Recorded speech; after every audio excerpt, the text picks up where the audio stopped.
New figures show the government is struggling to deal with the asylum backlog.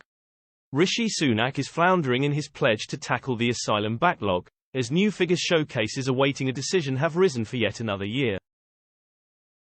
The number of applicants awaiting an initial decision rose to 134,046 in the year to June 2023, up from 133,607 in March. The Prime Minister has set a target of clearing the so-called legacy backlog of asylum applications lodged before June 2022. On this he's making progress, albeit slower than required. The legacy backlog fell from 90,659 in June 2022 to 67,870 in June 2023. While this fall looks decent, the Home Office will have to treble the number of decisions it is taking every 3 months to hit Mr. Sunak's target.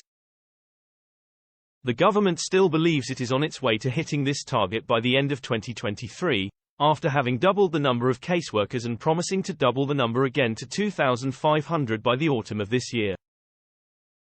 In March 2023, each caseworker carried out on average 7 substantive interviews or made initial decisions on cases per month compared to just 4 in December 2022. The legacy backlog progress is also being eroded by new entries, leading to the overall increase in those awaiting decisions.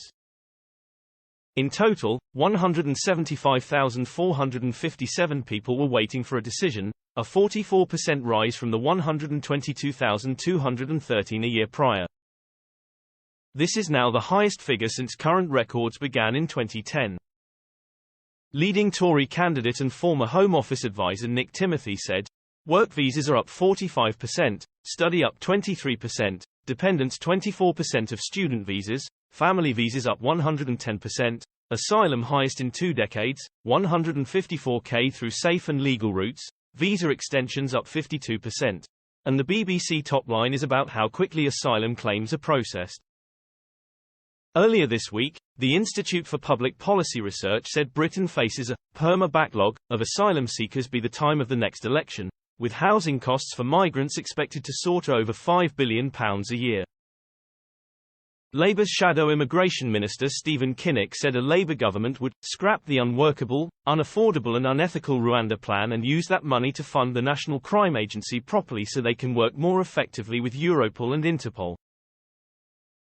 "We would clear the backlog by upgrading the seniority of the caseworkers and decision-makers in the Home Office, and by triaging so you have high grant rate countries and low grant rate countries being processed much more quickly." Speaking on GB News this morning, Amnesty International's Steve Valdez-Simmons said, "The single biggest reason why the asylum backlog keeps going up is because ministers have instituted a policy of attempting simply not to determine people's claims. They have only this year gone to the extent of passing a law that will into the future require them not to determine people's claims, and if you keep doing this your backlog will get bigger."